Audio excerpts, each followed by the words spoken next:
Hello and welcome back to my channel. My name's Adriana. In my previous video, I shared with you my first impressions of trying out fresh cacao beans from the pod for the very first time. If you haven't watched that video, I'll make sure to link it for you.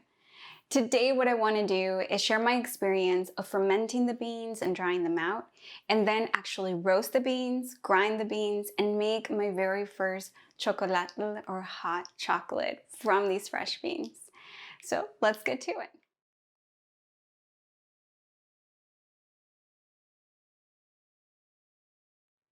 Before I get to roasting the beans, I want to talk to you a little bit about my experience in the fermentation process of the beans up until this point.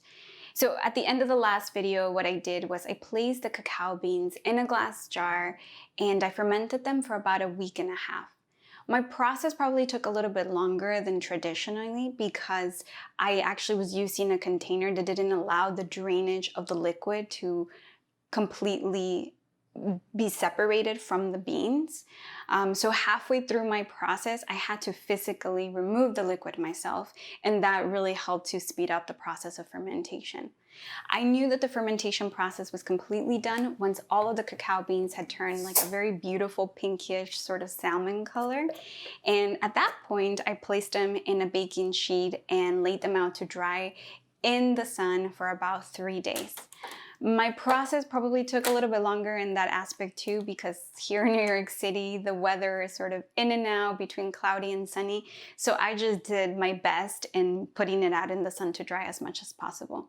And that's where we're at today. So here is an actual dried out bean that has been fermented.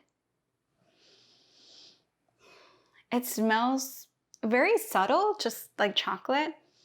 Very, very subtle, a little fermented, but not much smell to it, but it's completely ready for us to go ahead and roast them.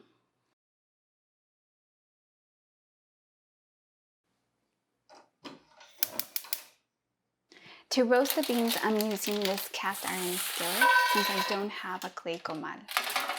I will be using low heat and stirring the beans constantly for about 30 minutes.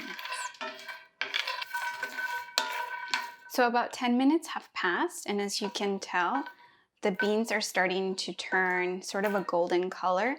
A lot of the white part of like the dry residue that you could see when the beans began to be roasted is almost completely gone.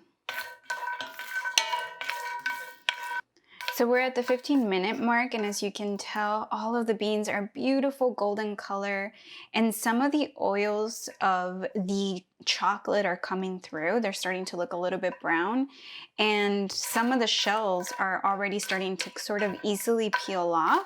So I think we're doing a beautiful job so far, but let's continue.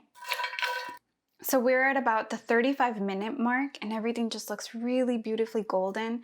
I'm going to stop here. I'm looking for more of a medium roast so that way I can get more of the fruity flavors out of this chocolate. So I'm going to turn off my heat and place it back on my tray. And I'm going to let this cool off for about 15 minutes.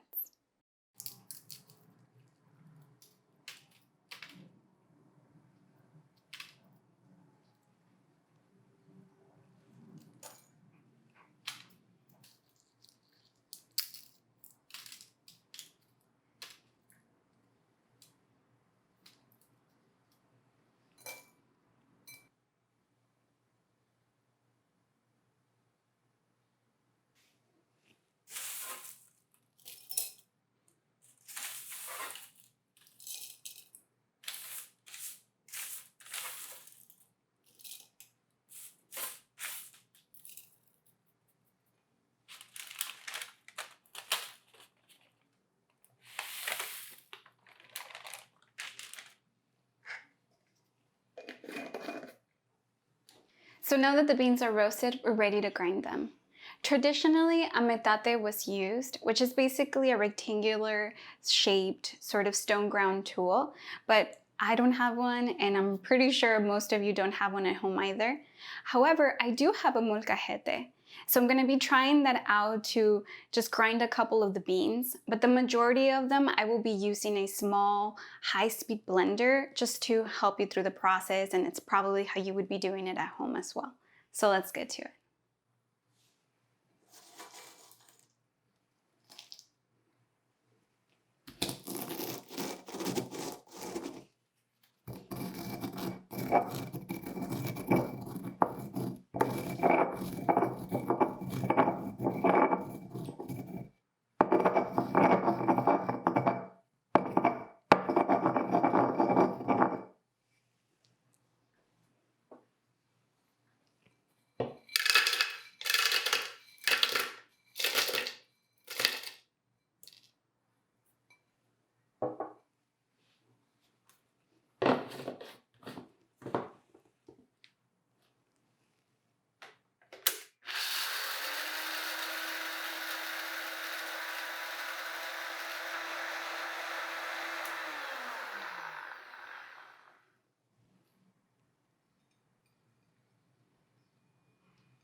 So my chocolatl is ready and I'm really excited to try it. So as you can tell, I've kept it as traditional as possible. The history books tell me that the most basic form of the chocolatl was just the water and the cacao powder.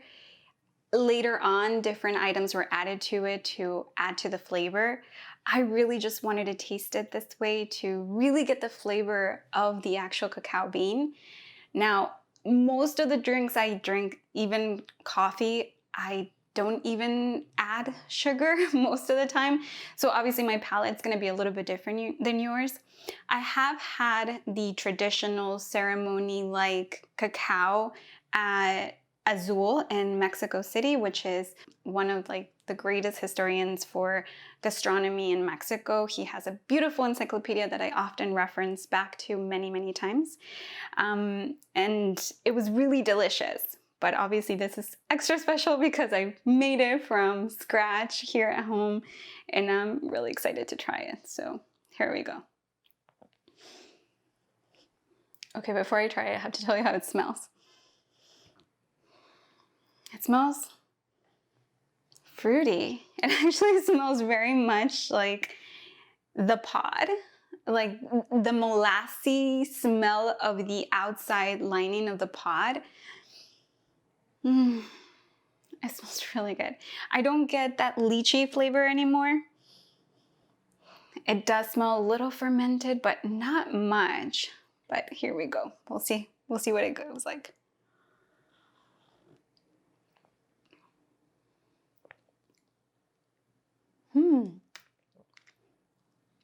Very, very fruity. Nothing like store-bought cacao.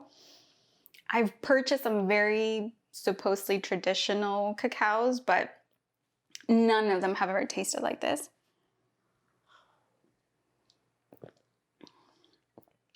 There's no dairy in this, which I know was added later on after like pre-Hispanic times. So it's a little bit muddy. I guess that's the right word to say. I actually feel some of the small pieces of the cacao in the back of my throat. It is separating a little bit because I'm assuming you probably need some of the fattiness of dairy to keep it all together.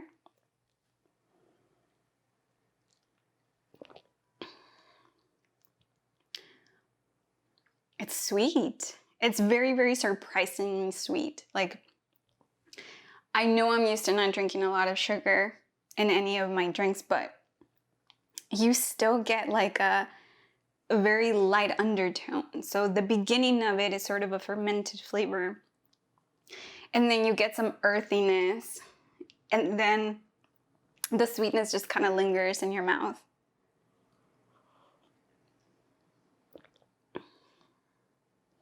You know, the best way that I can describe this is coffee. If you've ever had really good high quality coffee that's been roasted beautifully, not like super roasted dark, and you drink it just with water in a nicely done way, you get a lot of that sweetness and fruitiness that comes from the bean. That's the best way that I can describe this.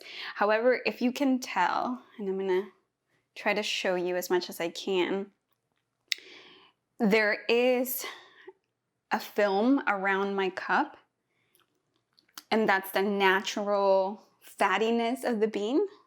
I don't know if you can see it. So you also get a little bit of that. It's the natural fat, which I know obviously comes in all chocolate. It's delicious. It obviously tastes a lot less like the, you know, Mexican chocolate that you probably grew up eating that people just buy at the store and throw it with milk. Or if you've had it somewhere else and they call it Mexican chocolate, it's probably extremely sweet and super, super decadent. This is none of that. It's decadent, but in a different way.